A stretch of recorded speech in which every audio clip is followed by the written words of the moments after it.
심지어 결혼 조건은 이렇습니다.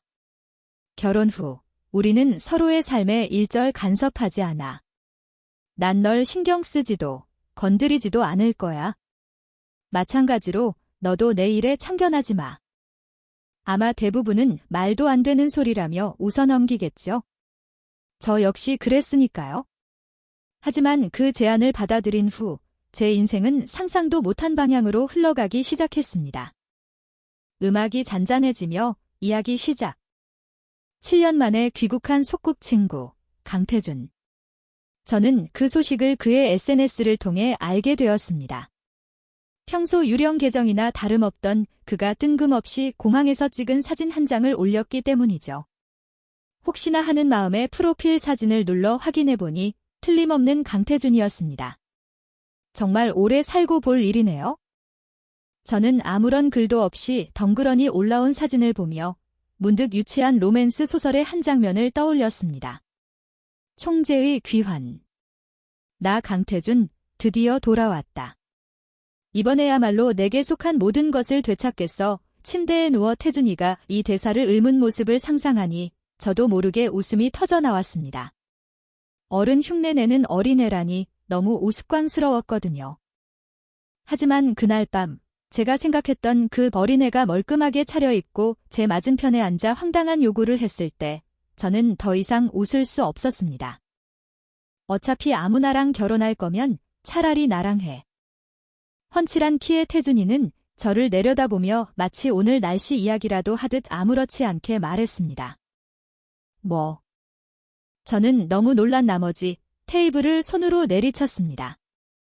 하지만 최고급 레스토랑의 대리석 테이블은 꿈쩍도 하지 않았고 제 손바닥만 불이 날 듯 아팠죠. 아야 저도 모르게 신음을 흘리며 손을 빼자 태준이의 눈이 가늘어지는 게 보였습니다. 제 바보 같은 행동을 비웃는 듯한 표정이었죠. 따뜻한 조명이 그의 위로 쏟아져 내리며 마치 후광이라도 비추는 듯 했습니다. 뚜렷한 이목구비와 날렵한 턱선, 사람을 압도하는 분위기까지. 이 녀석 언제 이렇게 잘생겨졌지? 외국에 무슨 비법이라도 있나? 점점 엉뚱한 방향으로 흐르는 생각을 다잡으며 저는 아이를 타이르듯 말했습니다. 너 지금 무슨 말 하는지는 알고 있니? 태준이는 팔짱을 끼며 제 손으로 시선을 옮겼습니다. 당연히 알지. 내가 못 들었으면 다시 말해줄 수도 있고. 저는 물컵을 들어 물을 벌컥벌컥 마신 뒤 테이블에 팔을 꿰고 태준이를 빤히 쳐다봤습니다. 이 녀석, 머리에 문제가 생긴 게 틀림없어. 그렇지 않고서야 어떻게 저와 결혼하겠다는 말을 저렇게 태연하게 할 수 있을까요? 저와 강태준은 소꿉친구입니다. 아니, 앙숙이라는 표현이 더 정확할지도 모르겠네요. 저는 항상 태준이가 저를 싫어한다고 생각했거든요. 저희 집과 태준이네 집은 이웃이었고 저희 엄마와 태준이 엄마는 절친이었습니다. 더 신기한 건 저와 태준이는 생일도 같다는 거죠. 제가 딱 1시간 먼저 태어났지만요. 아마 그 1시간 때문에 저는 항상 태준이보다 한 발 앞서 나갔습니다. 키도 마찬가지였죠. 6살 때 저보다 머리 하나는 작은 태준이를 보며 저는 의기양양하게 팔짱을 끼고 누나라고 부르라고 강요했습니다. 그때부터였을까요? 태준이가 저를 아니꼽게 보기 시작한 게 이 녀석은 고개를 빳빳이 들고 저를 쳐다봤습니다. 그 눈빛은 마치 내가 누나라니 꿈 깨시지라고 말하는 것 같았죠. 하지만 저는 포기하지 않았습니다. 저와 태준이는 초등학교도 같이 다녔는데 두 분 엄마의 성화에 못 이겨 억지로 손을 잡고 등하교를 해야 했습니다. 길을 걷다 다른 학부모님들을 마주치면 그분들은 키 차이가 나는 저희를 보고 흐뭇하게 웃으며 말하곤 했습니다. 어머, 누나가 동생 손잡고 학교 가네. 너무 예쁘다. 그럴 때면 저는 보조개가 파일 정도로 활짝 웃으며 대답했죠. 엄마가 누나니까 동생 잘 챙겨주랬어요. 그러면 어김없이 누나가 착하네. 동생도 귀엽고 라는 칭찬이 돌아왔습니다. 저는 득의양양하게 태준이를 쳐다봤습니다. 내가 날 누나라고 안 부르면 뭐해? 어차피 다른 사람들은 다 아는데.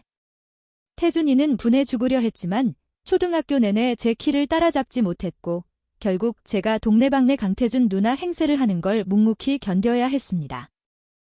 중학생이 되어서는 더 이상 태준이에게 누나 소리를 강요하지 않았습니다. 제게 새로운 관심사가 생겼기 때문이죠. 바로 첫사랑이었습니다. 저는 다른 꿈 많은 소녀들처럼 같은 학교 선배에게 편지를 썼습니다. 하지만 그 편지를 가장 먼저 읽은 사람은 선배가 아니라 강태준이었습니다. 태준이는 분홍색 편지지를 들고 경멸 어린 표정으로 저를 보며 말했죠. 윤서아, 너 남자 보는 눈 진짜 형편없다. 가싹트기 시작한 제 순수한 마음은 저보다 키 작은 꼬맹이에게 무참히 짓밟혔습니다. 저는 화가 머리끝까지 치밀어 소리쳤죠. 누가 내 가방 뒤지래. 꺼져.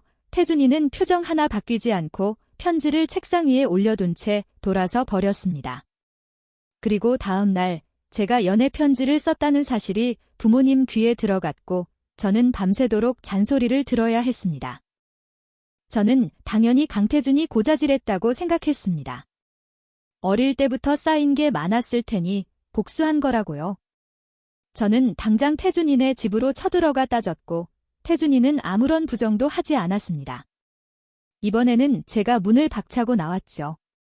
원래도 삐걱대던 우리 사이는 그렇게 완전히 얼어붙었습니다. 마주쳐도 서로를 벌레 보듯 쳐다보고 지나치는 남보다 못한 사이가 되었죠. 고등학생이 되자 태준이의 키는 쑥쑥 자라 저보다 머리 하나는 더 커졌습니다. 조금 놀라긴 했지만 딱히 아무 말도 하지 않았죠. 정신없는 고3 시절이 지나고 저는 원하던 대학에 합격했고 태준이는 유학을 떠났습니다. 그렇게 우리의 인연은 끝나는 듯 했습니다. 어머님이 널 위해 열심히 선자리를 알아보고 계시더라. 마침 나도 명목상의 아내가 필요하고 우리가 결혼하면 양가 부모님 소원도 이뤄드리는 거니 나쁠 거 없잖아. 태준이가 느릿하게 말을 이었습니다. 제 첫 반응은 아니, 바다 건너에 있는 애가 내가 선 본다는 건 어떻게 알았지? 였습니다. 하지만 곧 깨달았죠? 저희 엄마가 온 동네방네 떠들고 다녔으니 소문이 바다 건너가는 것쯤은 일도 아니었을 겁니다. 사건의 발단은 제가 식사 자리에서 툭 던진 저는 결혼 생각 없어요. 비혼으로 살 거요 라는 한마디였습니다. 저희 엄마는 길길이 날뛰셨고 밤을 새워 제 선자리 리스트를 만드셨습니다. 그 후로 동네 어른들을 마주칠 때마다 듣는 첫마디는 어머, 서아 또 선 보러 가니 였습니다. 제가 얼마나 결혼에 목마른 사람처럼 보였을까요? 태준이가 말한 양가 부모님 소원이라는 건 어릴 적 이야기입니다. 저는 어릴 때부터 태준이 엄마가 찜해놓은 며느리감이었거든요.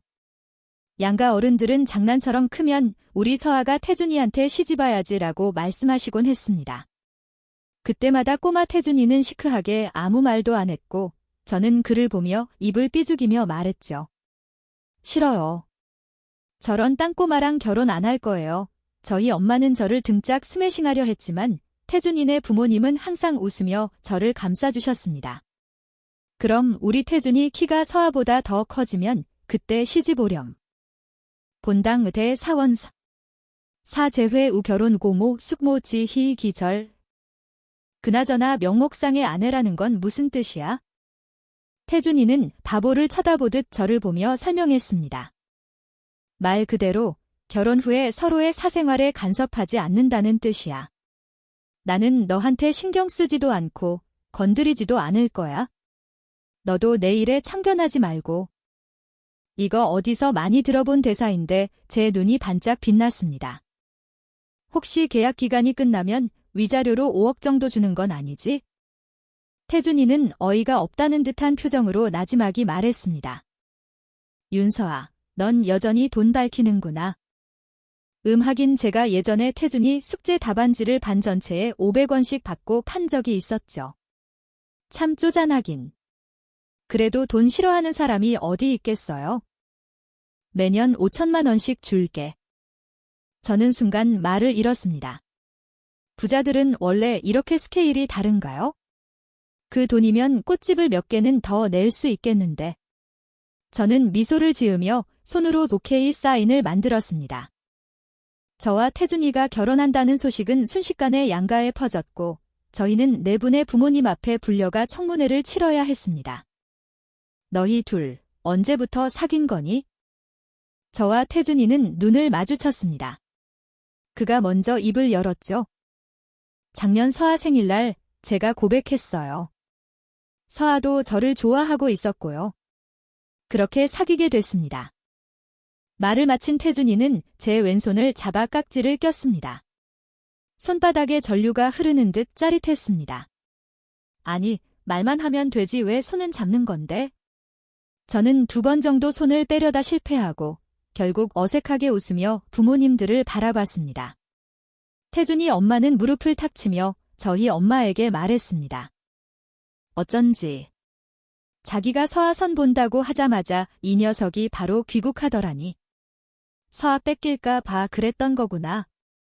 태준이 아버지는 조금 더 진지하게 미간을 찌푸리며 물었습니다. 강태준, 이렇게 오랫동안 숨기고 있었던 거냐? 저희 아빠가 말을 이었습니다. 어쩐지 서아가 그렇게 선 보기를 싫어하더라니. 다 이유가 있었구먼. 저희 엄마는 저와 태준이를 번갈아 쳐다보시더니 결국 태준이에게 시선을 고정했습니다. 태준아, 진짜니? 태준이가 고개를 끄덕이자 저희 엄마는 한바구음을 지으시며 제 존재는 까맣게 잊은 채 태준이 엄마 손을 잡고 결혼 날짜를 잡기 시작했습니다. 아니, 엄마 딸 말은 들어보지도 않고. 분명 결혼 당사자는 우리인데 저와 태준이는 소파에 멀뚱히 앉아있고 어른 네 분이 신나서 결혼 준비를 논의하는 이상한 상황이 펼쳐졌습니다.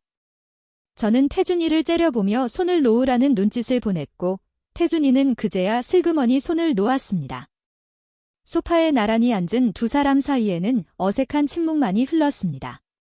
방금 전 너무나도 태연하게 거짓말을 하던 태준이를 떠올리니 저도 모르게 감탄이 나왔습니다. 제법인데, 강태준? 이젠 거짓말도 술술이네. 태준이는 알 수 없는 깊은 눈으로 저를 쳐다봤습니다. 왠지 모르게 등골이 서늘해지는 기분이었습니다. 결혼식 날은 다음 달 1일로 잡혔습니다. 이제 열흘 남짓 남은 상황. 저는 침대에 누워 뒤척이며 태준이와의 결혼이 과연 옳은 선택일지 고민했습니다. 그때 전화기 너머로 절친 소희의 목소리가 들려왔습니다. 대박. 그런 꿀 같은 조건이 어딨어? 내가 안 하면 내가 할게. 왜 이런 행운은 나한테 안 오는 거야? 나도 나한테 신경 안 쓰고 매년 5천만 원씩 주는 남편 갖고 싶다. 소희의 말을 듣고 보니 태준이와의 결혼이 꽤 괜찮은 결정처럼 느껴졌습니다. 중학교 시절 짝사랑하던 선배가 코를 후비는 모습을 보고 환상이 깨진 이후로 저는 누구에게도 설렘을 느끼지 못했습니다. 평생 비혼으로 살 생각이었고 선을 보는 것도 엄마를 안심시키기 위한 쇼였죠. 어차피 모든 선 자리를 망칠 방법은 얼마든지 있었으니까요. 태준이의 등장은 그런 저를 곤경에서 구해준 동아줄과도 같았습니다. 게다가 너희 둘 사이라면 고부 갈등 걱정도 없겠네. 결혼하고도 자유로운 싱글 라이프를 누릴 수 있고. 윤서아, 이거 완전 내가 바라던 거 아니야? 소희의 말에 정신이 번쩍 들었습니다. 돈도 있고 시간도 있고 심지어 내 삶에 간섭하지 않는 남편까지. 이건 모든 여자가 꿈꾸는 삶이 아닐까요? 어쩐지 강태준과의 결혼식이 조금씩 기다려지기 시작했습니다. 하지만 진짜 결혼식 날이 되자 저는 멍해졌습니다. 지금이라도 후회하면 안 될까요? 누가 결혼식이 이렇게 힘든 거라고 말 좀 해주지. 예식이 모두 끝나고 나서야 저는 제 다리가 제 것이 아닌 것 같다는 느낌을 받았습니다. 하이힐을 벗어 던지고 태준이의 부축을 받아 최고급 세단에 몸을 실었습니다. 우리의 신혼집은 땅값 비싸기로 유명한 강남의 한 고급 빌라였습니다. 거리가 꽤 멀어 저는 잠시 눈을 붙였는데 눈을 떠보니 소파에 누워 있었습니다. 몽롱한 상태로 기지개를 켜다가 제 자세가 너무 우아하지 못하다는 걸 깨달았죠. 하지만 뭐 어때? 저는 신경 쓰지 않고 입을 크게 벌려 하품을 했습니다. 입을 다물자마자 조명 아래 서서 깊은 눈으로 저를 쳐다보는 태준이와 눈이 마주쳤습니다. 그의 시선을 따라 제 몸을 내려다보니 가슴 부분이 파인 붉은색 슬립 원피스를 입고 있었습니다. 몸에 딱 붙는 디자인이라 몸매가 그대로 드러났고 옆 트임 사이로는 맨살이 훤히 보였죠. 방금 전 기지개를 켜느라 자세가 흐트러진 탓에 저는 쥐구멍에라도 숨고 싶은 심정이었습니다. 급하게 소파 쿠션을 끌어안아 다리를 가리자 태준이는 그제야 어색하게 시선을 돌렸습니다. 너무 피곤해서 빨리 화장을 지우고 자고 싶은데. 제 방이 어디냐고 물으려는 순간 태준이의 휴대폰이 울렸습니다. 그는 미간을 찌푸리며 밖으로 나가 전화를 받았습니다. 아니, 방이 어딘지는 알려주고 가야지. 저는 하는 수 없이 혼자 이 넓은 빌라를 탐색하기 시작했고 결국 안방 옆 작은 방에서 잠이 들고 말았습니다. 꿈속에서 누군가 저를 들어 올려 푹신한 곳에 눕히는 느낌이 들었습니다. 저는 몸을 뒤척이며 다시 잠에 빠져들었죠. 그리고 다음 날 아침 제 비명소리가 온 집안에 울려 퍼졌습니다. 분명 어제 옆방에서 잠들었는데 왜 눈을 뜨니 안방 침대 위에 있는 걸까요? 그것도 문어처럼 강태준의 몸에 착 달라붙어서 말이죠. 태준이는 귀를 막으며 저와 눈을 맞췄습니다. 저는 황급히 시선을 돌려 그의 턱을 바라보며 다시 한번 감탄했습니다. 이 녀석 진짜 다 컸네. 언제까지 보고 있을 거야? 내려올 생각 없어? 귓가에 들려오는 나직한 목소리에 정신을 차린 저는 허둥지둥 그의 몸에서 굴러떨어졌습니다. 너무 급하게 움직인 탓에 침대에서 떨어질 뻔한 걸 태준이가 재빨리 잡아주었죠. 그는 저를 이불 속에 밀어넣고는 어쩔 수 없다는 듯 자리에서 일어났습니다. 저는 이불 밖으로 고개만 빼꼼 내민 채 그가 옷장에서 옷을 고르는 모습을 훔쳐봤습니다. 내가 왜 여기 있어? 태준이는 저를 돌아보며 태연하게 대답했습니다. 여기 아니면 어딘데? 옆방이잖아. 태준이는 갑자기 웃음을 터뜨리더니 침대 곁으로 다가왔습니다. 윤서아, 우리 결혼했어. 넌 내 아내고. 당연히 내 침대에서 자야지. 태준이의 말에 저는 혼란스러워졌습니다. 뭔가 이상한데? 분명 결혼해도 서로의 삶에 간섭하지 않기로 했잖아요. 제가 멍하니 묻자 태준이는 대답 대신 제 앞에서 셔츠를 벗고 다른 옷으로 갈아입기 시작했습니다. 저는 그대로 얼어붙었습니다. 방금 내가 뭘 본 거지? 저게 바로 전설로만 듣던 복근인가? 옷을 다 갈아입은 태준이는 제 앞으로 다가와 의미심장한 미소를 지으며 제 입꼬리를 손가락으로 가볍게 쓸었습니다. 내가 그랬었나? 우리 아내. 태준이의 태도 변화는 제 예상을 완전히 벗어났습니다. 그는 제 사고 회로를 마비시킬 만한 한마디를 남기고 침실을 나갔습니다. 저는 한참 뒤에야 정신을 차리고 그를 따라 나섰습니다. 너무 서두른 나머지 신발 신는 것도 잊어버렸죠. 차가운 바닥에 맨발로 서서 숨을 헐떡이며 물었습니다. 너 전에 했던 말 다 잊어버린 거야? 말이 끝나기 무섭게 제 몸이 공중으로 번쩍 들렸습니다. 태준이는 저를 소파에 내려놓고 진지하게 말했습니다. 앞으로 맨발로 다니지 마. 말을 마친 그는 침실로 들어가 슬리퍼 한 켤레를 가져와 직접 제 발에 신겨주었습니다. 이게 무슨 상황이죠? 강태준, 대체 왜 이래? 저는 겨우 평정심을 되찾고 심호흡을 하며 물었습니다. 너 혹시 나한테 5천만 원 주기 싫어서 일부러 이러는 거지? 그렇지.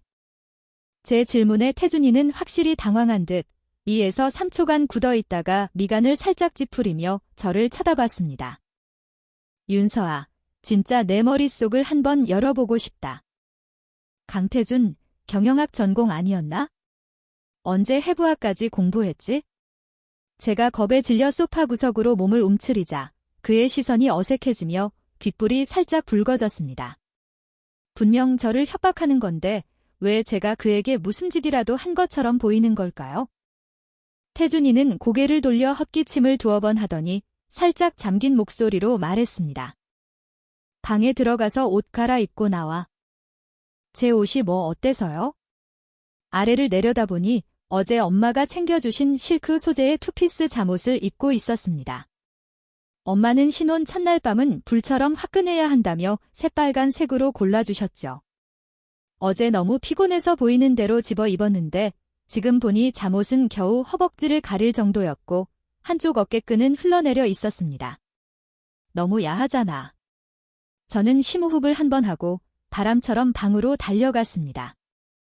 오전 내내 저는 어설픈 행동과 말실수를 연발하며 정신없이 보냈습니다.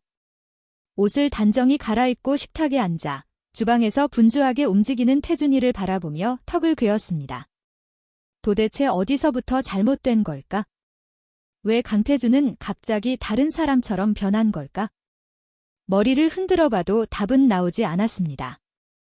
잠시 후 태준이는 아침 겸 점심으로 보이는 간단한 식사를 제 앞에 차려주었습니다. 어젯밤부터 제대로 먹지 못해 굶주려 있던 저는 정신없이 밥을 먹기 시작했습니다. 그릇이 거의 비어갈 때쯤에야 고개를 들었죠. 아무래도 내가 그냥 나가서 사는 게 나을 것 같아. 남의 밥을 얻어먹고 할 소리는 아니었지만 이 말을 하면서도 마음이 편치 않았습니다. 역시나 태준이는 한동안 말이 없었죠. 제가 고개를 들자 기세가 한풀 꺾였습니다. 우린 원래 가짜였잖아. 그제야 태준이가 반응을 보였습니다. 그는 젓가락을 내려놓고 침실로 들어갔다가 붉은색 표지의 책 2권을 들고 나왔습니다. 태준이의 입꼬리가 비스듬히 올라갔습니다. 혼인신고서는 진짜인데. 저는 입을 떡 벌린 채 아무 말도 하지 못했습니다. 망했다. 나 해적선에 잘못 올라탄 것 같아. 식사가 끝나자 태준이는 제 짐을 하나씩 안방으로 옮기기 시작했습니다. 저는 소파에 대자로 뻗어 꼼짝도 않고 그가 일하는 모습을 지켜봤습니다. 이게 그가 말한 서로 간섭하지 않는 삶인가요? 간섭하지 않는 사이가 옷을 같은 옷장에 넣는 경우는 본 적이 없는데? 그리고 왜 내 백리스 원피스는 쓰레기통에 던져 넣는 건데? 너무하잖아. 저는 옷장 앞으로 달려가 그를 막아섰습니다. 하지만 저보다 머리 하나는 더 큰 남자가 험악한 표정을 짓고 있는 것을 보자 저도 모르게 움츠러들었습니다. 진짜 싸우면 제가 이길 리 없죠. 그래, 옷 한 벌쯤이야. 나중에 새로 사면 되지? 어깨를 으쓱하고 돌아서려는데 갑자기 태준이의 긴 팔이 뻗어나와 저를 그와 옷장 사이에 가뒀습니다. 저는 반사적으로 눈을 질끈 감고 소리 질렀습니다. 아무 일도 일어나지 않자 살며시 눈을 떠보니 태준이가 제게 바싹 다가와 있었습니다. 꿀꺽. 마른 침을 삼키며 정말 그가 저를 때릴지도 모른다고 생각했습니다. 조마조마한 마음으로 있는데 갑자기 차갑고 부드러운 것이 볼에 닿았습니다. 안 때려. 키스할 거야. 저는 눈을 번쩍 떴습니다. 얄미운 강태준의 얼굴이 바로 코앞에 있었습니다. 너. 저는 말을 더듬기만 할 뿐 제대로 된 문장을 만들지 못했습니다. 결국 저는 거북이처럼 목을 움츠린 채 방으로 도망쳐 문을 잠가버렸습니다. 이게 무슨 일이야? 강태준이 방금 나한테 키스했다고? 차라리 한 대 맞는 게 더 이해하기 쉬웠을 겁니다. 저는 뜨거워진 두 볼을 감싸 안은 채 그의 행동을 도무지 이해할 수 없었습니다. 방 안에서는 한숨 소리만 계속 터져나왔습니다. 아무리 생각해도 답이 나오지 않아 이불 속으로 파고들어 몸을 웅크렸습니다.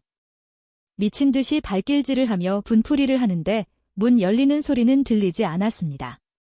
한참 침대 위에서 발버둥 치고 있는데 갑자기 큰 손이 제 발을 붙잡았습니다. 저는 비명을 질렀지만 곧바로 입이 막혔죠. 눈을 부릅뜨자 어느새 방에 들어와 있는 태준이가 보였습니다. 분명 문을 잠갔는데? 태준이는 손을 놓고 손에 든 열쇠를 흔들어 보였습니다. 저는 경계하며 이불을 단단히 말고 침대 머리맡으로 몸을 움츠렸습니다. 애벌레처럼 변한 제 모습을 본 태준이는 어쩔 수 없다는 듯 관자놀이를 짚었습니다. 나와. 그러다 땀띠나. 저는 이불을 더 꽉 움켜쥐었습니다. 안 건드린다니까. 저는 그를 째려봤습니다. 그 말을 믿는 건 귀신뿐일 겁니다. 태준이는 하는 수 없이 침대 가장자리에 걸터 앉았습니다. 그의 뜨거운 시선이 저와 이불을 함께 태워버릴 것만 같았습니다. 얼마나 지났을까 그가 천천히 입을 열었습니다. 그때 고자질한 거 나 아니야? 너무 갑작스러운 화제 전환에 제 뇌는 따라가지 못했습니다. 멍하니 한참을 생각한 후에야 그가 무슨 말을 하는지 이해할 수 있었죠. 순간 얼굴이 화끈 달아올랐습니다. 기억은 저를 철없던 시절로 데려갔습니다. 사실 저는 오래전부터 고자질한 사람이 태준이가 아니라는 걸 알고 있었습니다. 감정을 숨기는데 서툰 저였기에 단서는 연애 편지뿐만이 아니었죠.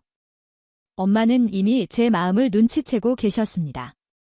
다만 모르는 척하셨을 뿐에 제 성적이 눈에 띄게 떨어지자 그때서야 저를 붙잡고 교육하셨던 겁니다. 그러니 태준이의 고자질 같은 건 없었습니다. 모든 것이 너무 우연히 일어났을 뿐이고 제가 그를 믿지 않기로 선택했을 뿐입니다. 진실을 알게 된 후에도 저는 태준이에게 사과하지 않았습니다. 사춘기 소녀의 자존심은 너무나도 강했죠. 몇 번이나 사과하려 했지만 말은 목구멍에서 맴돌기만 했습니다. 망설이는 사이 태준이는 유학을 떠났고 저는 끝내 그 말을 하지 못했습니다. 이제 와서 그가 먼저 이 이야기를 꺼내니 저는 부끄러워 고개를 들 수 없었습니다. 이불 끝을 꽉 쥔 채 저는 작은 목소리로 말했습니다. 알아. 이번에는 태준이가 놀랄 차례였습니다. 그는 멍하니 저를 쳐다보며 설명을 기다리는 듯 했습니다. 저는 어색하게 자초지종을 짧게 설명했습니다. 태준이는 한동안 말이 없다가 마침내 무언가를 내려놓은 듯 가벼운 한숨을 내쉬었습니다. 방 안에는 침묵이 흘렀습니다. 저는 다리를 웅크리고 앉아 있었는데 다리가 저려왔지만 태준이가 아무 말도 하지 않으니 꼼짝할 수 없었습니다. 아직도 그 사람 좋아해? 머릿속에 물음표가 가득 찼습니다. 강태준의 사고 회로는 너무 빨라서 따라갈 수가 없네요. 다행히 그는 생각할 시간을 주었습니다. 잠시 고민한 끝에 그가 중학교 시절 선배 이야기를 하는 것임을 깨달았습니다. 저는 격하게 고개를 저었습니다. 눈앞에서 짝사랑 상대가 코를 후비는 것만큼 환상을 깨는 일은 없죠. 저는 그날 밤 마음의 문을 굳게 닫아버렸습니다. 태준이는 안도의 한숨을 내쉬는 듯 하더니 다시 물었습니다. 그럼 다른 좋아하는 사람은? 왜 그런 걸 묻는지 이해할 수 없었지만 저는 솔직하게 대답했습니다. 없어. 태준이는 몸을 숙여 이불과 함께 저를 끌어안았습니다. 저는 너무 놀라 저항하는 것도 잊었습니다. 저릿하던 다리가 욱신거리기 시작했고 머릿속은 윙윙 울렸지만 귓가에는 그의 목소리가 선명하게 들렸습니다. 그럼 이제부터 나를 좋아해봐. 태준이가 저더러 자신을 좋아해보라고 말한 지 벌써 반달이 지났습니다. 저는 그를 다시 만나지 못했죠. 출장을 떠나기 전 그는 돌아오면 답을 듣고 싶다고 했습니다. 그가 어떤 답을 원하는지 저는 알 수 없었습니다. 솔직히 말해서 저는 아직도 태준이가 저를 좋아한다는 사실을 믿을 수 없습니다. 제 뭘 보고 좋아한다는 걸까요? 제가 그를 땅꼬마라고 부른 걸 좋아할까요? 아니면 제가 누나라고 부르라며 닥달했던 걸? 그것도 아니면 흑백을 가리지 않고 그를 모함했던 걸? 과거를 돌이켜보면 태준이가 저를 싫어한다고 말하는 게 더 합리적일 겁니다. 게다가 누군가를 좋아하면 흔적이 남기 마련이잖아요. 제가 예전에 썼던 연애 편지처럼요. 하지만 저는 태준이가 저를 좋아한다는 어떤 증거도 본 적이 없습니다. 저는 한숨을 쉬었습니다. 생각만 해도 머리가 아프네요. 꽃에 물을 주던 아르바이트생 주희가 돌아와 한숨 쉬는 저를 보며 말했습니다. 사장님, 사랑의 아픔을 겪고 계시는군요. 오늘 아침에만 한숨을 10번은 넘게 쉬셨어요. 저는 의자에 누워 그녀를 째려보며 말했습니다. 그래, 아파 죽겠다. 다 강태준 때문이야. 떠나면서 이런 어려운 숙제나 남겨주고 말이야. 문득 연애 경험이 풍부한 주희에게 물어보면 어떨까 하는 생각이 들었습니다. 저는 몸을 일으켜 그녀를 불렀습니다. 주희야, 너랑 남자친구는 누가 먼저 고백했어? 주희는 의자를 끌어당겨 제 옆에 앉아 천천히 이야기했습니다. 당연히 그 사람이죠. 사실 저는 그 사람이 저 좋아하는 거 다 알고 있었어요. 바보같이 맨날 몰래 훔쳐보는데 제가 모를 줄 알았나 봐요. 이상한 거 사와서 엉뚱한 핑계 대면서 선물 주고요. 그녀의 말을 들으며 저는 속으로 결론을 내렸습니다. 그래, 누군가 당신을 좋아하면 당신은 알게 되어 있다. 만약 태준이가 저를 좋아했다면 제가 어떻게 모를 수 있었을까요? 사장님, 혹시 좋아하는 사람 생기셨어요? 주희가 갑자기 묻자 저는 저도 모르게 당황하며 고개를 저으며 얼버무렸습니다. 그녀는 아직 제가 결혼한 사실을 모르고 지금 저와 태준이의 관계는 명확하게 설명하기도 어려웠습니다. 나중에 이야기해야겠다고 생각했죠. 한낮의 뜨거운 햇볕 아래 거리에는 오가는 사람이 없었습니다. 주희야, 오늘 오후에는 문 닫고 남자친구랑 데이트하러 가. 제 말이 끝나자마자 주희는 제게 달려와 덥석 안겼습니다. 사장님, 사랑해요. 사장님도 꼭 달콤한 사랑을 찾으실 거예요. 저는 그저 웃었습니다. 달콤한지는 모르겠지만 지금 제 머릿속은 온통 뒤죽박죽이었습니다. 주희가 떠난 후 저는 2층 다락방에서 해가 질 때까지 오후 내내 시간을 보냈습니다. 아래층에서 익숙한 목소리가 들려왔습니다. 소희가 맥주 한 봉지와 치킨, 감자튀김을 들고 저를 부르고 있었죠. 우리는 옥상에 앉아 은은한 꽃향기를 맡으며 맥주를 마시고 이야기를 나누었습니다. 저와 태준이 사이에 있었던 일들을 듣고 난 소희는 갑자기 몸을 바로 세우더니 모든 것을 꿰뚫어 본 듯한 표정을 지었습니다. 윤서아야, 축하해. 너 강태준 좋아하는구나. 말도 안 돼. 저는 벌떡 일어섰다가 비틀거리며 반박했습니다. 아니거든. 강태준이 너한테 키스했을 때 내 반응은 어땠는데? 소희가 묻자 저는 순간 찔려서 시선을 피했습니다. 제 반응이 어땠더라? 소희는 말을 이었습니다. 대학 때 우리 과랑 컴퓨터공학과랑 교류회 했을 때 말이야. 진실게임 하다가 진 남학생이 너한테 키스할 뻔했잖아. 그때 내 반응은 어땠는데? 변기 붙잡고 밤새 토했잖아. 저는 할 말을 잃었습니다. 태준이가 키스했을 때 저는 긴장하고 당황했을 뿐 딱히 거부하지는 않았던 것 같습니다. 그리고 만약 결혼하자고 한 사람이 강태준이 아니었다면 넌 동의했을까? 윤서아, 넌 5천만 원이 없어서 곤란한 사람은 아니잖아. 소희의 질문은 전곡을 찔렀습니다. 만약 다른 사람이 결혼을 제안했다면 제가 동의했을까요?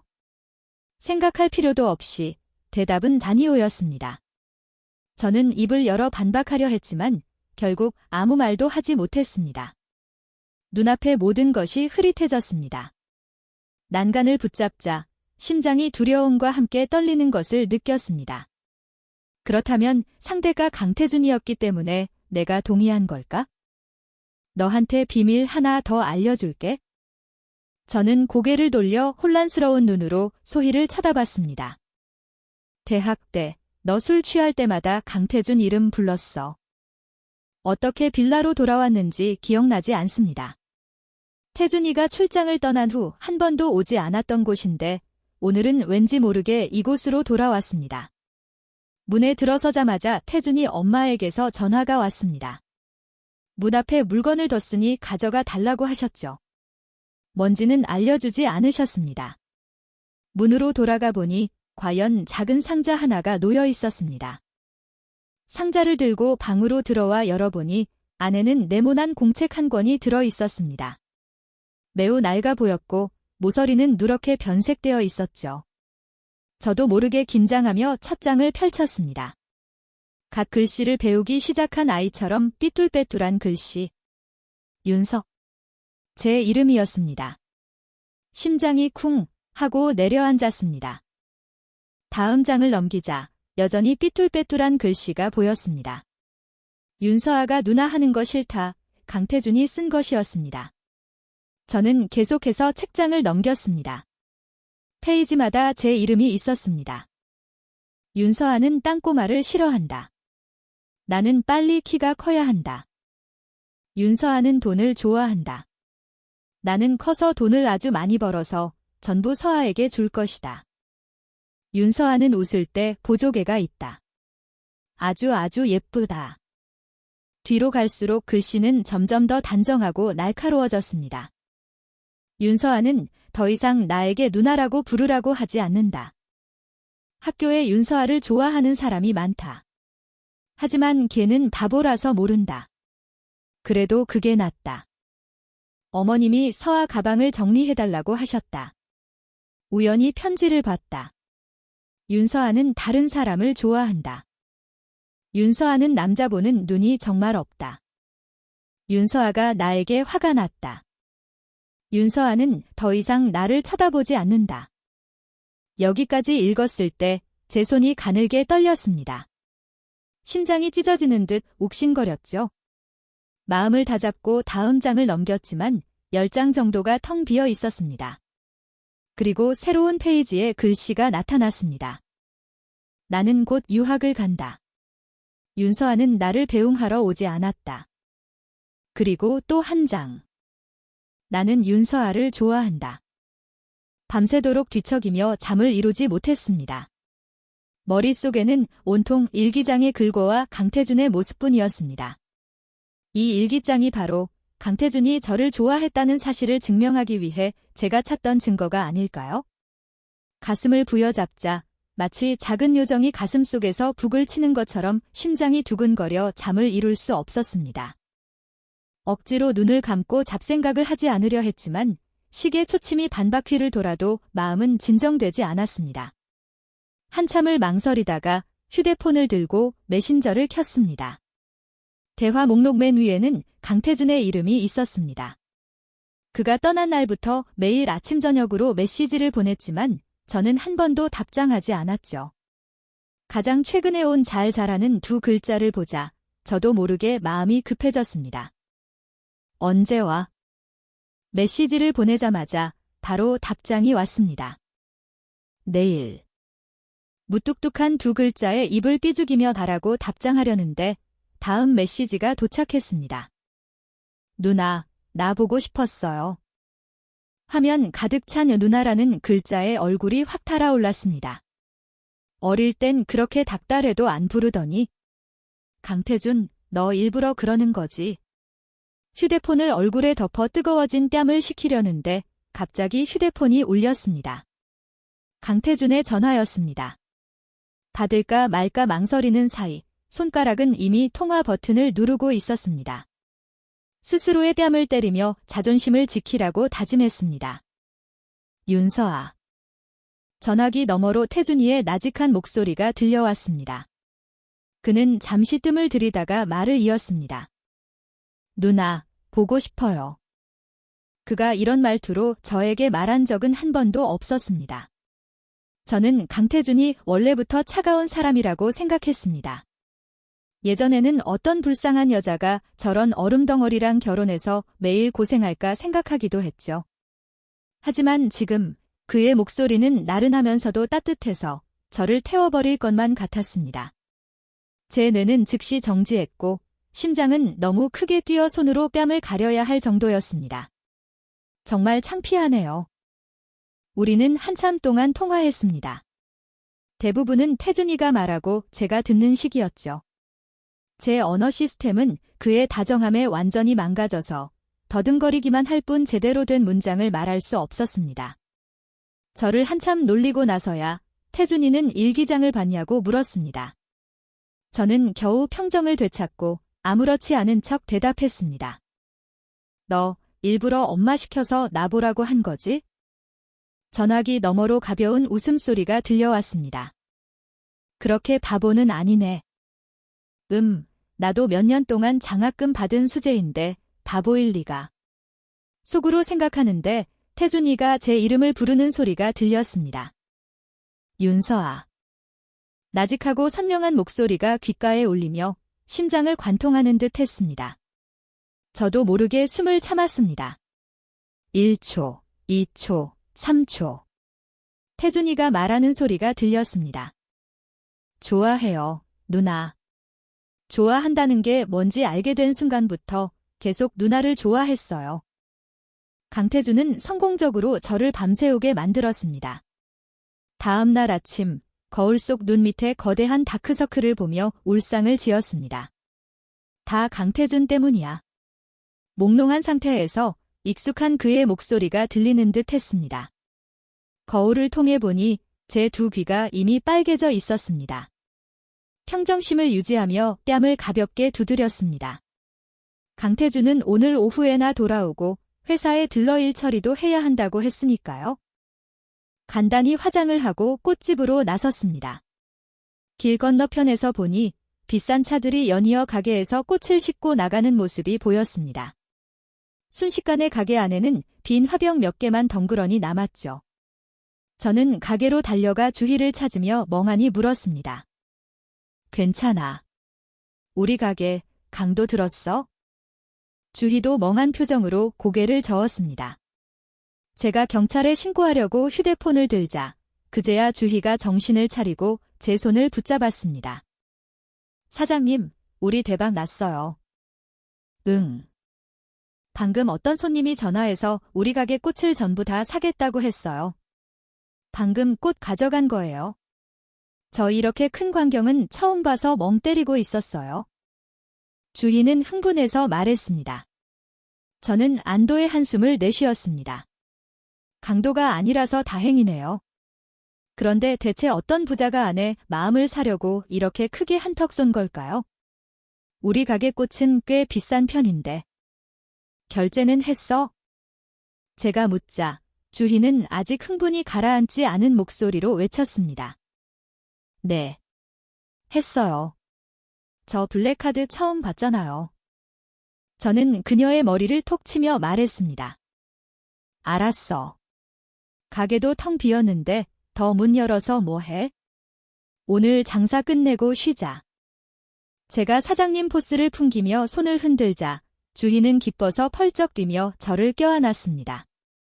사장님, 최고예요. 저는 어쩔 수 없이 웃었습니다. 이 녀석 참 단순하네. 이게 그렇게 좋을까? 저는 휴대폰을 꺼내 숫자 몇 개를 입력해 그녀에게 보냈습니다. 주희는 화면을 보고 입을 떡 벌리고 한참을 있더니 소리를 질렀습니다. 사장님, 제가 사장님 애라도 낳아드릴 수 있어요. 가게 문을 닫으니 할 일이 없었습니다. 갑자기 태준이 회사에 가보고 싶다는 생각이 들었죠. 단순히 너무 심심해서 절대 그가 보고 싶어서 안달이 난 건 아니라고 스스로에게 합리적인 이유를 찾아주었습니다. 택시를 타고 회사 건물 아래에 도착했지만 출입카드 앞에서 곤란해졌습니다. 태준이에게 전화를 할까 아니면 그냥 돌아갈까 망설이는데 단정한 오피스룩을 입은 여성이 다가왔습니다. 강 사모님, 태준 대표님 찾아오셨죠? 저는 재무팀 김대리입니다. 제가 모시겠습니다. 어떻게 저를 아는 거지? 의문을 품은 채 그녀를 따라 나섰습니다. 길은 순조로웠고 가는 내내 몇몇 여직원들이 모여 수군거리는 소리가 들렸습니다. 어머, 저분이 대표님 부인이셔? 너무 예쁘다. 대표님이랑 정말 잘 어울리시네. 사모님이 회사 오신 건 처음 봐. 언니, 완전 내 스타일이야. 언니, 저 죽어요. 내가 감히 대표님이랑 싸워서 뺏을 용기는 있고? 전 자격이 없네요. 엘리베이터에 타서 저는 결국 참지 못하고 물었습니다. 다들 저를 아나요? 김대리는 프로페셔널한 미소를 지으며 대답했습니다. 물론입니다. 두 분 결혼식 날 대표님께서 회사 단체 채팅방에 웨딩 사진을 올리셨거든요. 올리자마자 바로 삭제하셨지만요. 강태준이 정말 그런 짓을 했을까? 의심을 품은 채 저는 사무실 문 앞까지 안내를 받았습니다. 고맙다고 인사하려고 돌아보니 김 대리는 어느새 사라지고 없었습니다. 문 앞에 홀로 남겨진 저는 괜히 안절부절 못했습니다. 내가 와서 태준이 일하는데 방해가 되는 건 아닐까? 아니면 나를 보고 놀라려나? 한참을 망설이다 결국 문을 밀고 들어갔습니다. 눈에 들어온 것은 금발의 긴 머리를 한 여성이 태준이의 책상에 걸터앉아 그와 이야기를 나누는 장면이었습니다. 저는 그 자리에서 얼어붙었습니다. 마음속 작은 설렘은 즉시 꺼져버렸죠. 짜증이 밀려왔습니다. 그래, 내가 방해했네. 그의 새로운 애인과의 데이트를. 어제는 나를 좋아한다고 하더니 오늘은 버젓이 다른 사람을 사무실에 들이다니. 아마도 막장 드라마를 너무 많이 본 탓일까요? 저도 모르게 제가 그 여자와 머리채를 잡고 싸우는 장면을 상상했습니다. 저도 모르게 주먹을 꽉 쥐었습니다. 제가 상상의 나래를 펼치는 동안 태준이는 이미 제 쪽으로 빠르게 걸어오고 있었습니다. 곧 전쟁이 시작될 거라 생각한 저는 반사적으로 손을 휘둘렀습니다. 짝! 경쾌한 소리가 울려 퍼졌고 태준이는 뺨을 감싸준 채 놀란 눈으로 저를 쳐다봤습니다. 소리를 들은 긴 머리의 여성도 고개를 돌렸습니다. 그녀가 저를 보고 제가 그녀를 봤습니다. 어라. 남자잖아. 남자인 걸 확인하고 태준이의 뺨에 선명하게 남은 붉은 손자국을 보자 저는 차가운 숨을 들이마셨습니다. 저기 일부러 그런 거 아니라고 하면 믿어줄래? 태준이는 이마를 짚었습니다. 믿지 않는다는 표정이 역력했죠. 저는 붉게 부어오른 뺨에 손을 대려 했지만 그가 또 때리려는 줄 알고 피했습니다. 그는 저를 품에 끌어안고 제 손을 꽉 잡았습니다. 그리고 귓가에 속삭였죠. 강사모, 손 진짜 맵네. 저는 겁을 먹고 아무 대답도 하지 못했습니다. 제가 제3자로 오해했던 긴 머리 남자는 옆에서 웃으며 말했습니다. 두 분, 인사하는 방식이 참 독특하네요. 저는 황급히 태준이의 품에서 벗어나 얼굴을 붉히며 사과했습니다. 죄송합니다. 죄송합니다. 제가 오해했어요. 자세히 보니 그는 태준이의 고등학교 시절 절친인 류진우였습니다. 아니, 왜 머리를 이렇게 길렀대? 제가 궁금해하는 사이 태준이는 제 눈을 손으로 가리고 저를 자기 곁으로 끌어당겼습니다. 그는 짜증 섞인 목소리로 류진우에게 말했습니다. 내일 출근할 때 머리 자르고 와. 뺨 한 대 더 맞기 싫으면? 태준이의 말에 제 얼굴은 더 붉어졌습니다. 류진우는 어깨를 으쓱하며 웃음을 참았습니다. 알았어. 저는 반응할 틈도 없이 태준이에게 들쳐 안겨 밖으로 나갔습니다. 문이 닫히자 류진우의 웃음소리가 들려왔습니다. 형수님, 몸 조심하세요. 저는 태준이에게 안긴 채 그대로 지하주차장으로 끌려갔습니다. 그는 저를 차 문에 밀어붙였고 분위기는 묘해졌습니다. 그의 뺨에 선명하게 남은 5손가락 자국을 보자 죄책감이 밀려왔습니다. 고개를 숙이자 그가 차갑게 웃었습니다. 그가 화를 낼 거라고 생각했는데 그는 뜻밖의 제 목덜미에 머리를 기댔습니다. 아프다. 억울함이 가득한 목소리. 저는 이런 모습의 태준이를 본 적이 없었습니다. 마음이 순식간에 약해졌죠. 저는 주도적으로 그의 목을 끌어안고 뺨에 가볍게 입을 맞췄다가 바로 떨어졌습니다. 미안해. 태준이의 눈이 즉시 빛났습니다. 그의 손이 제 허리를 단단히 감쌌습니다. 저는 그의 목젖이 움직이는 것을 보았습니다. 그가 약간 긴장하며 물었습니다. 윤서아, 나 좋아하는 거지? 저는 그의 붉게 부어오른 뺨을 쓰다듬었습니다. 미안하고 마음이 아팠습니다. 좋아해. 강태준, 아주 많이 좋아해. 제 말이 끝나자마자 태준이는 미친 듯이 제게 키스했습니다. 누군가와 이렇게 숨막히게 키스해본 것은 처음이었습니다. 그는 제 입술가에 속삭였습니다. 마치 세상에서 가장 소중한 것을 얻은 것처럼. 윤서아, 사랑해. 빵빵. 자동차 경적 소리가 저를 현실로 돌려보냈습니다. 저는 숨을 헐떡이며 태준이의 품에 숨었고 그는 저를 차에 태우고 출발했습니다. 돌아오는 길 내내 제 얼굴에 붉은 기는 가시지 않았습니다. 태준이도 마찬가지였죠. 그의 눈은 붉게 충혈되어 있었습니다. 집에 도착해 마당 가득한 꽃을 보자 저는 한숨만 나왔습니다. 알고 보니 꽃집을 통째로 사들인 큰손이 바로 강태준이었던 겁니다. 그럼 하루 종일 고생해서 번 돈이 결국 그의 돈이었다는 건가? 이 말을 짚고 한숨을 쉬자 태준이가 뒤에서 허리를 끌어안고 귓가에 속삭였습니다. 마음에 들어? 저는 대답하지 않았습니다. 머릿속에는 이 꽃들을 다시 가게로 옮겨 팔아야 하나 하는 생각뿐이었죠. 태준이는 제 마음속 벌레라도 되는 듯 멍한 제 표정을 보고 바로 알아차렸습니다. 그는 진지하게 말렸습니다. 다시 가져갈 생각은 하지 마. 알았어. 안 옮기면 되지. 하지만 여기 두면 어떻게 관리하라는 거야? 이 귀한 꽃들을 둘 자리를 만들려면 정원을 어떻게 고쳐야 할지 속으로 계산하고 있는데 갑자기 몸이 번쩍 들렸습니다. 아! 비명과 함께 저는 침대 위에 눕혀졌습니다. 무릎을 세우고 가슴을 끌어안으며 경계하며 물었습니다. 뭐 하려는 거야? 태준이는 몸을 숙여 잠긴 목소리로 말했습니다. 부부의 의무를 다해야지, 안 그래? 아마도 그의 붉어진 얼굴을 보고 미안해서였을까요? 아니면 그의 움직이는 목젖이 너무 섹시해서였을까요? 저는 몽롱하게 고개를 끄덕였습니다.